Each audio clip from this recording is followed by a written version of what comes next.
ધોરણ 10 વિષય ગણિત પ્રકરણ 8 ત્રિકોણમિતિનો પરિચય તેમાં આજે આપણે સ્વાધ્યાય 8.2 નો પહેલો દાખલો દેખીશું। તેમાં 1 થી 5 દાખલા છે તો બેઝિક વાળા માટે કેવું છું દાખલો 1 દાખલા નંબર 1 અને દાખલા નંબર 2 મોસ્ટ હોટ ફેવરિટ છે બરાબર ખૂબ ફેવરિટ છે અને એમાં ત્રીજો દાખલો બહુ લાંબો થાય છે તેમજ ચોથો અને પાંચમો પણ ફેવરિટ છે પણ વધારે કયો પૂછે દાખલા નંબર 1 અને દાખલા નંબર 2 તેમાં જ આપણે દાખલા નંબર 1 દેખીશું તો કે sin 60 cos ઇન્ટુ અહીં ગુણાકારમાં છે into cos 30 plus sin 30 into અહીં ગુણાકારમાં છે છે cos 60। હું તમને કહું છું sin 60 ની વેલ્યુ કેટલી છે વર્ગમૂળ 3/2 તેમજ cos 30 ની પણ વેલ્યુ કેટલી છે વર્ગમૂળ 3/2 થઈ ગયું। આની વચ્ચે શું છે કશું નથી તો ટપકું હોય એટલે ગુણાકાર હોય વત્તા sin 30 ની વેલ્યુ કેટલી છે 1/2 ગુણ્યા cos 60 ની વેલ્યુ કેટલી છે 1/2 બરાબર। હવે ધ્યાન નહીં અંશ અંશનો ગુણાકાર છેદનો ગુણાકાર અંશ અંશનો ગુણાકાર છેદનો ગુણાકાર તો આ અંડરરૂટ વર્ગમૂળ 3 નો ગુણાકાર વર્ગમૂળ 3 સાથે થશે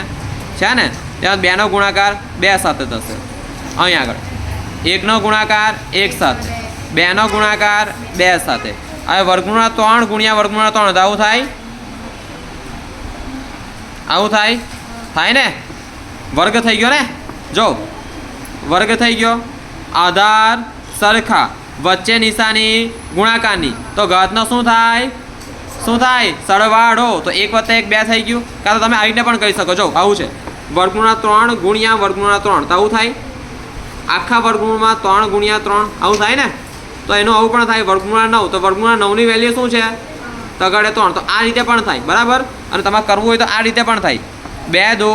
4 વત્તા 1 1 1 2 2 4 હવે દેખો વર્ગ છે છાપરું છે વર્ગ છે છાપરું છે ઉડી જાય ઉડી જશે અહીં આગળ હવે ધ્યાન નહીં 3 એકલા 3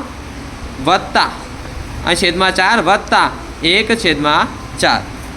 છેદ સરખા તો કેવો અપૂર્ણાંક સમચ્છેદી અપૂર્ણાંક તો એકમાં લખી દે કંઈ વાંધો છે કંઈ વાંધો નથી છેદમાં 4 ઉપર 3 વત્તા 1 3 વત્તા 1 કેટલો આવ્યું 4 4/4 4 1 4 તો જવાબ કેટલો આવ્યો 1 આનો જવાબ આવે sin 60 into cos 30 plus sin 30 into cos 60 is equals to 1। સમજ પડી મગજમાં ઉતરો કમ્પ્લીટ દાખલો ઓકે ક્લાસ પૂરો આજનો તમારો।